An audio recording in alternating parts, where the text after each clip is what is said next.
من ينفع الناس.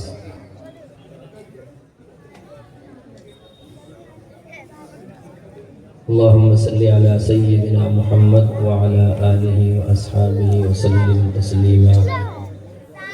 صلى الله على حبيبه سيدنا محمد وآله وصحبه وسلم. اللهم صل على محمد النبي الأمي وعلى آله وسلم تسليما.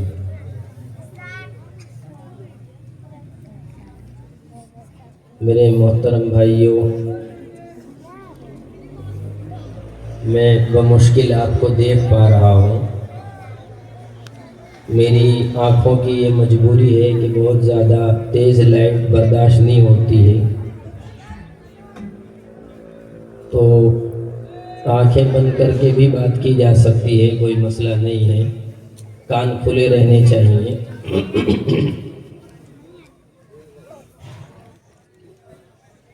مجھے تقریر کو کچھ نہیں کرنی ہے، صرف ایک بات آپ سے عرض کرنی ہے. خاص طور پر نوجوان طبقہ اور ہماری مستورات ماں بہنیں، ان سے میں خاص بات کرنا چاہتا ہوں.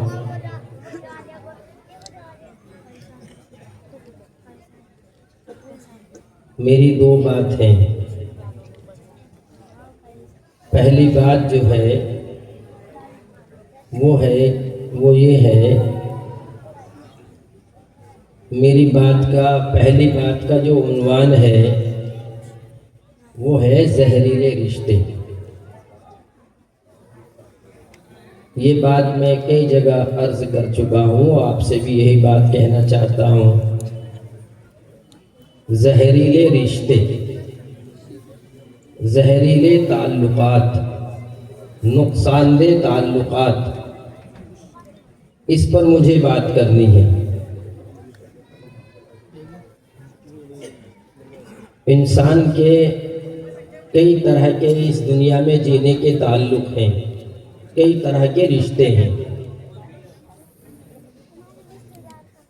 سب سے پہلا رشتہ انسان کا وہ اس کے مالک، اس کے خالق اللہ رب العزت کے ساتھ ہے. ہم مخلوق ہیں، وہ خالق ہے. ہم غلام ہیں، وہ مالک ہے. یہ رشتہ ہے ہمارا. آقا کا اور مملوکیت کا رشتہ ہے. ہم بندے ہیں، وہ ہمارا معبود ہے. ایک رشتہ تو یہ ہے جو بندوں کا اور اس کے اللہ کا ہے. اس کے بعد دوسرا رشتہ وہ ماں باپ کا رشتہ اور ماں باپ کا تعلق ہے. یہ رشتے دو طرف سے ہیں. ماں باپ کا تعلق اولاد کے ساتھ اور اولاد کا تعلق ماں باپ کے ساتھ.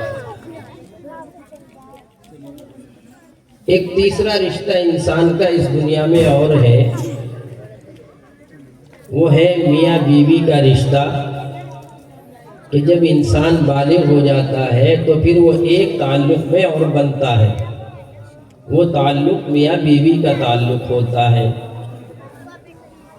پھر ایک رشتہ اور بھی ہے، وہ ہے کہ اللہ نے اس نظام کو چلانے کے لیے ہمیں اپنے ماں باپ اور میاں بیوی سے ہٹ کر بھی کچھ لوگوں کے ساتھ جوڑا ہے. ہمارے چچا ہیں، ہمارے پھوپھا ہیں، پھوپھیاں ہیں، چاچیاں ہیں، بہنیں ہیں. ایک رشتہ داروں کا جو پورا ایک تعلق ہے، ایک رشتہ داری، ایک رشتہ انسان کا یہ ہوتا ہے.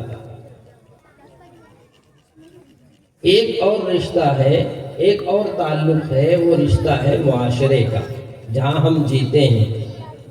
ہمارا تعلق ہمارے پڑوس سے، ہمارے گاؤں سے، ہمارے شہر سے، ہمارے ملک سے. ایک رشتہ یہ ہے. اب کچھ بھی نہیں کرنا، ہر رشتے پر غور کر لینا ہے اور ہمیں یہ دیکھنا ہے کہ ہم نے ان رشتوں کو کتنا نبھایا ہے اور کتنا اچھا رشتہ بنا رکھا ہے، کتنا اچھا تعلق بنا رکھا ہے۔ ہر ایک غور کر سکتا ہے، اس کی زندگی کی ڈائری اس کے ساتھ ہے۔ سب سے پہلا جو رشتہ ہے اللہ تبارک و تعالیٰ کے ساتھ، خالق و مخلوق کا تعلق، آج ہم نے اس تعلق کو کتنا نبھایا ہے، اللہ سے ہم کتنے جڑے، اور اللہ کی لائی ہوئی شریعت سے اور اللہ کے بتائے ہوئے احکامات سے ہم کتنے جڑے۔ کسی کو بھی رپورٹ دینے کی ضرورت نہیں، عورتیں ہیں تو وہ دیکھ لیں کہ وہ اللہ کا کتنا حق ادا کرتی ہیں، اور مرد ہیں تو وہ دیکھ لیں کہ اللہ کے ساتھ ان کا تعلق کیسا ہے۔ نماز پڑھ لینا، روزہ رکھنا، عمرے کرنا، حج ادا کرنا، صدقات و خیرات کرنا، قرآن پاک کی تلاوت، دیگر اذکار کرنا،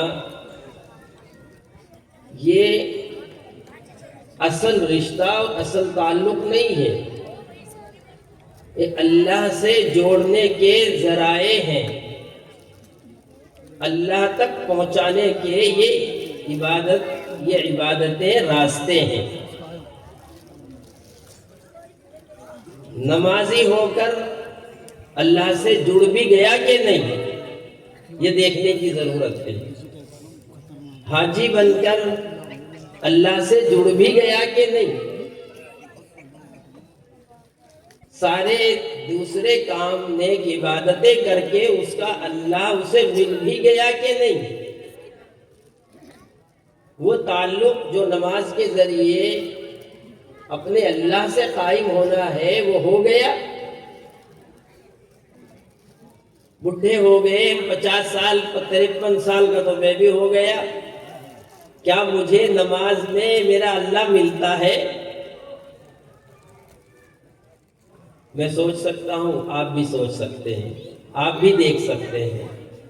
حج کرنے کے بعد، عمرہ کرنے کے بعد ایک انسان کوئی بھی ہو، عوام الناس میں سے ہو یا خواص میں سے ہو، ہر ایک دیکھ سکتا ہے کہ میں موحد بن کے آیا اللہ کے گھر سے، میں توحید پرست بن کے آیا اللہ کے گھر سے، اللہ کی ذات پر کامل اعتماد لے کر آیا، یا جیسا گیا ویسا ہی زندگی جیسے پہلی تھی ویسے ہی ہے۔ ہر ایک دیکھ سکتا ہے۔ مزید لمبی گفتگو کرنے کی ضرورت نہیں ہے۔ پہلی بات تو یہی ہے کہ ہم ان راستوں پر چل بھی رہے کہ نہیں جو راستے اللہ تک پہنچاتے ہیں، ہم نمازیں بھی پڑھ رہے کہ نہیں، پہلا مسئلہ تو یہی ہے۔ پھر ان نمازوں میں اخلاص تو دوسری بات ہے۔ اللہ کے احکامات کو ہم کتنا مان رہے ہیں، پہلا مسئلہ ہی یہی ہے۔ یہ رشتہ جتنا کمزور ہوگا اس دنیا میں اتنی ہی آفتیں آئیں گی، اتنی ہی پریشانیاں آئیں گی۔ ہم کروڑوں کی تعداد میں ہو کر بھی پریشان ہوں گے، مال و دولت ہونے کے باوجود بھی پریشان ہوں گے، کیونکہ بندے کا اور اللہ کا رشتہ اگر مضبوط نہ ہو تو پھر چاروں طرف سے انسان کو پریشانیاں گھیرتی ہیں۔ ہر چیز کا مالک اللہ ہے، سکون دینے والا وہ، ٹینشنوں کو دور کرنے والا وہ، غم دور کرنے والا وہ، مال و دولت دینے والا وہ، ہر چیز کا وہ مالک ہے۔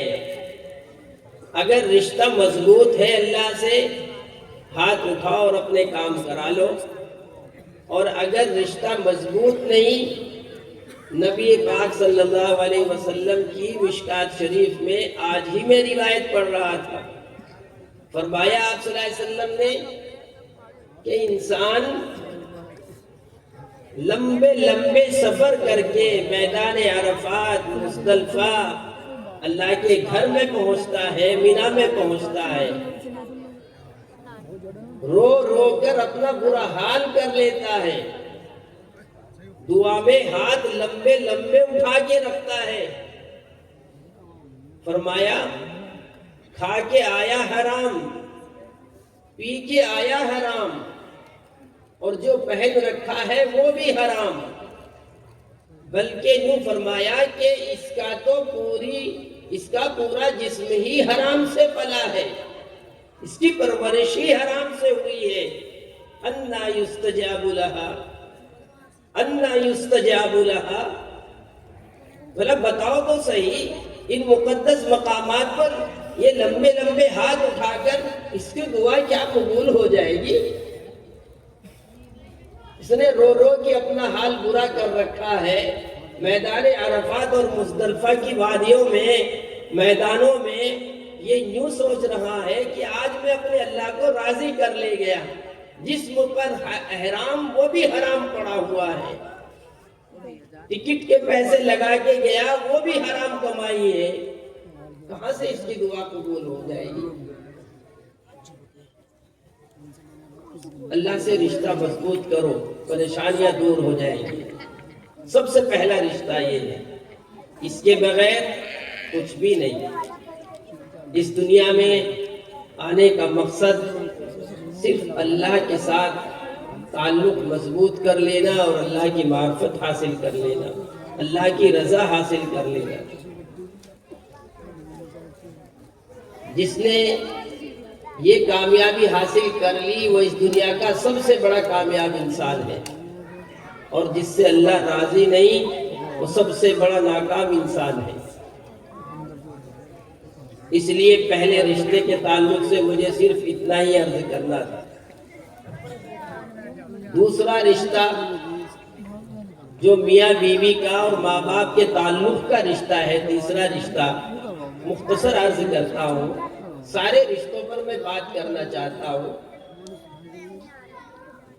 ہم اس پر بھی غور کر لیں کہ اللہ کے ساتھ ہمارا رشتہ کیسا، وہ بھی غور کر لیں، اور ماں باپ کے ساتھ بیٹوں کا اور ماں باپ کا بیٹوں کے ساتھ کیا رشتہ ہے اس پر بھی ہم غور کر لیں۔ بتانے کی ضرورت نہیں کتنے ماں باپ آج پریشان ہیں۔ پرسوں میرے پاس ایک والدہ ایسی تڑپتی ہوئی آئی کہ مت پوچھو، 3 دن سے وہ ماں سوئی نہیں، 3 دن سے اس نے کھایا نہیں، اس کا سر چکرا رہا ہے۔ پوچھا کیا بات ہے؟ کبھی ادھر کے بہانے کبھی ادھر کے بہانے، آخر میں اس نے مجھے بتایا کہ میرا بیٹا، فلاں بیٹا میرا، وہ میرے دل سے نہیں اترتا، وہ میری طرف دیکھنا بھی گوارا نہیں کرتا ہے، مجھے اس کا غم ہے۔ بچے اپنے ماں باپ کو کیسا نچا رہے ہیں آج کی دنیا میں، سارے ماں باپ اچھی طرح جانتے ہیں۔ ہمارے ایک دوست ہے میرٹھ کے اندر، اور یہ ایک واقعہ نہیں، آج گھر گھر کا واقعہ ہے۔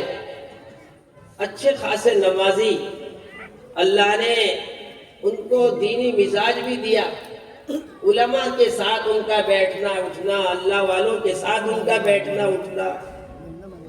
انہوں نے ہمیں اپنے بچے کی شادی میں میرٹھ بلایا، ہم بھی پہنچ گئے، ہمارے ساتھ ہمارے اساتذہ کرام کا ایک اچھا خاصی ان کی تعداد ساتھ میں تھی۔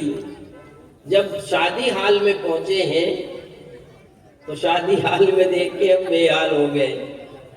میوزک بج رہا تھا، عورتیں اور مرد ایک ساتھ کھانا کھا رہی تھی، کسی کے سر پر تو نہیں، کسی کے گلے میں روپٹا تھا۔ جو بے حیائی کے سارے مناظر ہو سکتے ہیں وہ سب تھے وہاں۔ ماں باپ اپنی بیٹیوں کو سجا دھجا کر اپنے ساتھ لیے پھر رہے تھے، جیسے آج بھی کتنے پھرتے ہیں بے حیا۔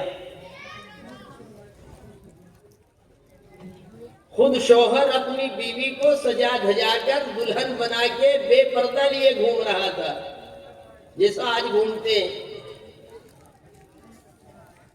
پہلے زمانے میں جب ہم پڑھتے تھے چھوٹے چھوٹے، اگر کوئی ہم سے ہماری ماں کا نام پوچھ لیا کرتا تھا نا، بس زمین آسمان بچہ ایک کر دیا کرتا تھا کہ میری ماں کا نام پوچھ ہی کیسے لیا. اتنی حیا تھی. ماں کا نام بتاتے ہوئے بچے شرماتے تھے. اور آج شادی کا کارڈ جب چھپتا ہے بچہ ابھی پیٹ میں آیا بھی نہیں، اس کی ماں کے نام کی رسوائی کارڈ میں پہلے ہی ہو چکی ہے. اور کس طرح عورتوں کو بے حیا لیے گھومتے ہیں ہم لوگ. اللہ کی پناہ. آج تو پیلس میں جا کے دیکھو بہت برا حال ہے. ان کے یہاں بھی یہی تھا. ہم نے ان سے کہا بھائی تم تو نمازی آدمی ہو، اللہ نے تمہیں دیندار مزاج دیا ہے، علماء کے پاس اٹھنا بیٹھنا ہے، تو پھر تم نے ایسا کیوں کیا؟ ان کا جواب سنو، میں وہی سنانا چاہتا ہوں تمہیں. انہوں نے بھائی میرا ٹائم ختم ہو گیا کیا؟ یہ اشارے کر دے بتا دیں، میں وہی ختم کر دوں گا، کوئی مسئلہ نہیں. بھائی اگر لائٹ بند کر دو تو آپ کا یہ تیز والی لائٹ آپ کا احسان ہو جائے گا اگر ہو جائے بند. انہوں نے یہ کہا کہ حضرت کیا کروں، اولاد نے مجھے رسوا کر دیا، اولاد نے رسوا کر دیا، میری ایک نہ چلی ان کے سامنے، اور میں خون کے آنسو رو رہا ہوں جب سے یہ شادی ہوئی ہے. اب آپ اندازہ لگاؤ کہ کس طرح اولاد اپنے ماں باپ کو نچا رہی ہے. اور ماں باپ بھی بہت سے اولاد کے حقوق ادا نہیں کر رہے. یہ لمبا موضوع ہے. سب سے پہلے تو میں یہی کہتا ہوں کہ ماں باپ ہی کو اولاد کا حق ادا کرنا چاہیے، تب جا کر اچھی اولاد نصیب ہوتی ہے. بہرحال یہ تعلق بھی ہمارا آج کے دور میں بہت اچھا تعلق نہیں ہے. اس تعلق کو بہتر کرنے کی ضرورت ہے. اتنا ٹائم نہیں کہ اولاد کے حقوق بتائے جائیں، اتنا ٹائم نہیں کہ اولاد کو ماں باپ کے حقوق بتائے جائیں، مگر معلوم سب کو ہے. خاص طور پر میں اولاد سے، نوجوان لڑکوں سے کہوں گا کہ اگر تمہارے ماں باپ تمہیں مال دولت دینے میں کمی کر دے، عام طور پر ناراضگی اسی بات کی ہوتی ہے اولاد کو کہ اسے اتنا دے دیا اور مجھے اتنا کم دیا، اور اسے اتنا دے دیا مجھے دیا نہیں. میں یہ کہتا ہوں کہ اگر تمہارے ماں باپ تمہیں کچھ بھی نہ دیں، اتنا بڑا ظلم کر دیں، اتنا بڑا ظلم جسے تم سمجھ رہے ہو، دنیا تمہیں کچھ بھی نہ ملے، پھر بھی تم ان کے ایک احسان کا بدلہ بھی نہیں چکا سکتے ہو. بے شک ماں باپ کا دل دکھانا یا ماں باپ کے ساتھ زیادتی کرنا یا ان کو نچانا اپنی شادیوں میں اور اپنی غمیوں میں، یہ اچھی بات نہیں ہے. اللہ کے یہاں ایسے بندوں کے لیے سخت ترین عذاب ہے. بس میں اتنا ہی کہوں گا کہ ایسے بچے جو اپنے ماں باپ کا ادب و احترام نہ کریں، ان کا خیال نہ کریں، وہ یقیناً اس دنیا میں کامیاب ہو سکتے ہیں، نہ آخرت میں کامیاب ہو سکتے ہیں. مال چاہے وہ کتنا بھی کما لے، اسے کامیابی نہیں کہتے ہیں، انہیں سکون نہیں مل سکتا ہے. اس لیے اس رشتے کو مضبوط بنائے. ایک تیسرا رشتہ، چوتھا رشتہ میں نے بتایا، وہ ہے میاں بیوی کا رشتہ. کہ میاں بیوی کے رشتے آج کتنے مضبوط ہیں یہ ہم میں سے ہر ایک جانتا ہے. اگر یہ کہہ دوں کہ آج لوگ بس زندگیاں گزار رہے ہیں تو یہ بھیجا نہیں ہوگا. آج بس زندگیاں گزر رہی ہیں میاں بیوی کی. میاں کے بیوی کے ساتھ اور بیوی کے اپنے میاں کے ساتھ جو تعلق، محبت بھرا تعلق ہونا چاہیے، واقعی جسے انجوائے کہتے ہیں، زندگی کا لطف جو لینا چاہیے، میاں بیوی وہ لطف نہیں اٹھاتے ہیں اس دنیا کے اندر. جب دیکھو ذرا سی بات میں میاں کا منہ خراب ہو جاتا ہے. جب دیکھو ذرا سی بات میں بیوی منہ چڑھا لیتی ہے. کہیں کی الفتیں اور کہیں کی محبتیں ہوئی بھائی. سبزی لانے میں دیر ہو جائے تو محترمہ کا منہ چڑھ جائے، اور محترم صاحب گھر میں آوے پانی دینے میں دیر ہو جائے تو ان کا منہ چڑھ جائے۔ یہ بھی کوئی زندگی ہے؟ ارے جس طرح پارک میں جا کر لطف اٹھاتے ہو، جس طرح اچھی جگہ جا کر لطف اٹھاتے ہو، مزے لیتے ہو، اس دنیا کی سب سے بہترین چیز جس سے انسان سکون حاصل کر سکتا ہے، ازواجا لتسکنوا فیہا، قرآن پاک نے جسے کہا کہ ہم نے تمہارے جوڑے بنائے تاکہ تم سکون حاصل کرو، تو سب سے بہترین سکون حاصل کرنے کی چیز اللہ نے انسان کو بیوی عطا کی ہے۔ اچھی بیوی اگر مل جائے، اچھی بیوی، اب کون مزے اٹھا رہا ہے اس رشتے کے؟ ہمیں اس رشتے کا خیال ہی کہاں ہے؟ ذرا ذرا سی باتوں میں لڑائی، ذرا سی باتوں میں برتن کھڑکنے لگتے ہیں اور طلاق کی نوبت آ جاتی ہے۔ یہ اس زندگی کا لطف نہیں ہے۔ اس زندگی کا مزہ تو تب ہے کہ آپ دونوں گھر کے اندر، میاں بیوی گھر کے اندر اس طرح محبتیں رکھیں، جیسا کہ مشہور ہے کہ لیلا مجنوں کو ایک دوسرے سے محبت تھی، ڈنڈے لیلا کے پڑ رہے اور چوٹ مجنوں کے لگ رہی۔ یہ محبتیں ہمارے اس مجمع میں تو کوئی ایسا ہوگا نہیں کہ جو یہ کہہ دے میری بیوی ایسی ہے اور میں اس کے لیے ایسا ہوں۔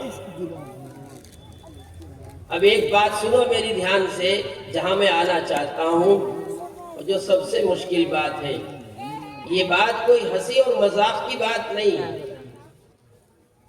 ہمارے میاں بیوی کی جو تعلقات اچھے نہیں ہیں، اس تعلقات کے اچھے نہ ہونے کی وجہ سے آج ہماری عورتوں کا اور ہمارا جو معاشرے میں حال ہے وہ بدترین حال ہے، برا حال ہے۔ میں آپ کو بہت مختصر طور پر یہ بات بتا دوں، ابھی میرے پاس 3 دن پہلے ایک ویڈیو آیا، اس میں ایک موٹر سائیکل پر کوئی غیر مسلم ہے، اس کے پیچھے کوئی مسلمان لڑکی ہے، اور اس طرح کے یہ ویڈیو کئی مرتبہ آ چکے ہیں، اور وہ اس لڑکی کو جسم فروشی کے لیے کہیں لے کر گیا ہے، کسی علاقے میں لے کر گیا اور وہ پکڑا بھی گیا، آپ کے علاقے کی ہی بات ہے۔ آج ہماری ماں بہنیں، آج ہماری بیٹیاں، آج ہماری گھر کی عورتیں اس لائن پر کیسے آ گئی؟ زنا کتنا بڑھ رہا ہے، اور یہ تعلقات عورت کے اور مرد کے کتنے زیادہ خراب ہو رہے ہیں، اس کو بتانے کی ضرورت نہیں۔ آخر یہ بات آئی کہاں سے؟ اس سے بھی بڑھ کر میں نے جمعے کو یہ بات اپنے یہاں رکھی اور آپ کے سامنے بھی یہ رکھتا ہوں کہ آخر ہماری بچیاں جو غیروں کے ساتھ جا رہی ہیں، کیا انہیں اپنے ایمان کی فکر نہیں؟ ہماری بچیاں بیوہ ہونے کے بعد، 1-2 بچے ہیں، 30-35 سال کی عمر ہے، اگر وہ بیوہ ہو گئی یا اسے طلاق ہو گئی، وہ بچی اور وہ عورت دوبارہ نکاح کرنے کو تیار نہیں۔ زنا کرنا پسند ہے، نکاح کرنا پسند نہیں۔ ادھیڑ عمر کے کتنے بیٹے ہیں کہ جن کے نکاح نہیں ہوتے؟ کئی ماں باپ روتے ہوئے اس مہینے میں آ چکے ہمارے پاس، کئی ماں باپ کہ ہماری بچی کو سمجھا دیجئے وہ نکاح کر لے، اس کے 2 بچے ہیں، 3 بچے ہیں، طلاق ہو گئی تھی یا شوہر مر گیا تھا، مگر وہ نکاح کرنے کو تیار نہیں۔ میرے خود محلے کے اندر ایک لڑکی کے 3 بچے، مشکل سے اس کی 27 سال عمر، بیوہ ہو گئی، شوہر کا انتقال ہو گیا، کچھ دن تک ہم نے اس کے گھر میں کھانا پہنچایا، پھر کسی بہانے سے کہ چلو گھر میں آ جائے، تھوڑا بہت گھر میں کام کرا دیں، اس کے 5-7 ہزار روپے مہینے کے بھی طے کر دیے کہ اس کے بچوں کا خرچ چلتا رہے۔ 2-4 مہینے اس نے عزت کے ساتھ اپنی زندگی گزاری۔ اتنی باحیا لڑکی تھی کہ 2-4 گھر کے بعد ہمارے اس کا گھر تھا، پردے کے ساتھ وہاں سے نکل کر ہمارے گھر میں داخل ہوتی تھی اور کسی سے گفتگو کرنے کا تو کوئی سوال ہی نہیں تھا اس کا، اتنی باحیا لڑکی۔ اب کچھ ظالم ہاتھ اس تک پہنچتے ہیں۔ سچا واقعہ جو میرے ساتھ بیتا، انہوں نے آ کر اسے سمجھایا کہ مولانا تجھے 5,000 دے ہیں، پیاز بھی کٹواتے ہوں گے، گھر میں ہو سکتا ہے جھاڑو بھی لگوا لیتے ہو، اور تو یہ کام کرے گی۔ اب ہمارے یہاں پھول کڑھائی کا کام ہے، ہم تجھے 10,000 روپے دیں گے، صرف دھاگے کاٹتی رہیے بیٹھی ہوئی۔ ایسا لالچ اسے پیسے کا اور کام کا دیا کہ وہ پیسے کے لالچ میں ان کی جو للچائی ہوئی نظریں تھیں اور جو ان کا کتے والی خصلت سے بھرا ہوا دل تھا، وہ سمجھ نہیں پائی، ان کے لالچ میں آ گئی اور وہ ہمارے گھر سے نکلی اور ان کے جہاں ان کی فیکٹری تھی وہ بھی قریبی گاؤں تھا، وہاں وہ پہنچی۔ 1 مہینہ گزرا نہیں تھا، ہمارے پاس اطلاع آئی کہ وہ ظالم اس کو ناجائز استعمال کر رہا ہے اور 10,000 کے بجائے اسے 20,000 دینے لگا۔ نوجوان خوبصورت لڑکی۔ پھر کچھ دن کے بعد اطلاع ملی کہ جب نوکروں نے مالک کو دیکھا تو ان نوکروں نے بھی اس کو استعمال کرنا شروع کر دیا، انہوں نے بھی پیسے دینے شروع کر دیے۔ اب اس کی تو مہینے میں 25,000 30,000 کی کمائی ہو رہی ہے، گھر کا خرچہ اٹھ رہا ہے۔ اب اس کے بعد یہ باتیں تیسرے مہینے میں کیسے کھلی؟ رات کو تقریباً 11 بجے 3 لڑکے محلے میں آئے موٹر سائیکل پر۔ ان کے گھر پر آ کر انہوں نے موٹر سائیکل روکی۔ ان کے چال چلن سے اور ان کے جسم سے ہم نے اندازہ لگایا کہ یہ غیر مسلم ہیں۔ تو ہم بھی تھے، 2-4 لوگ اور تھے، انہوں نے اس بات کو اٹھایا کہ بھئی یہ کیا کرنے کے لیے آئے، تو انہوں نے ان کو پکڑ لیا۔ ان کو پکڑ لیا تو پوچھا گیا تو پتہ لگا کہ یہ تینوں اس عورت کے گھر میں ناجائز تعلقات قائم کرنے کے لیے رات میں پہنچے ہیں۔ آج اس عورت کا یہ حال ہے، موٹر سائیکل اس نے لے رکھی ہے، وہ باحیا لڑکی جو گھر سے نکلنا پسند نہیں کر رہی تھی، اسکوٹی لے کر رات میں نکلتی ہے اور صبح کے وقت آتی ہے، کوئی بھی پوچھے کہ میں تو فلاں جگہ کام پر گئی تھی۔ نکاح کو اس کو ابھارا گیا، نکاح کرنے کو تیار نہیں، اس کو اچھی زندگی دینے کا وعدہ کیا گیا، اس کے لیے تیار نہیں، کیونکہ اس کے خون لگ گیا، اس کے منہ خون لگ گیا۔ میں یہ واقعات سنا کر صرف یہ آپ کو یہ دعوت دینا چاہتا ہوں کہ آج آخر ہماری ان عورتوں کو کیا ہو گیا کہ یہ زنا کو ترجیح دے رہی ہے، نکاح کو کیوں ترجیح نہیں دیتی؟ اب آپ کہیں گے کہ اس میں ہمارا کیا قصور ہے، عورتوں کا قصور ہے، بات لمبی ہوگی، میں آپ کو بتا دوں ان کا تو قصور ہے ہی، مگر اس سے زیادہ مردوں کا قصور ہے عورتوں کو یہاں تک لانے میں۔ کیوں؟ بات سنو اچھی طرح، وہی بات گھوم پھر کر پھر آئی کہ میاں بیوی کے تعلقات کے جو مزے عورت کو اور مرد کو لینے چاہیے، وہ مزے اور وہ تعلقات عورت کو نہیں ملتے۔ ایک مرتبہ عورت اپنے شوہر سے آزاد ہو جائے، چاہے وہ آزادی شوہر کی وفات کی شکل میں ہو، اور چاہے وہ آزادی طلاق کی شکل میں ہو، اور چاہے وہ آزادی خلا کی شکل میں ہو۔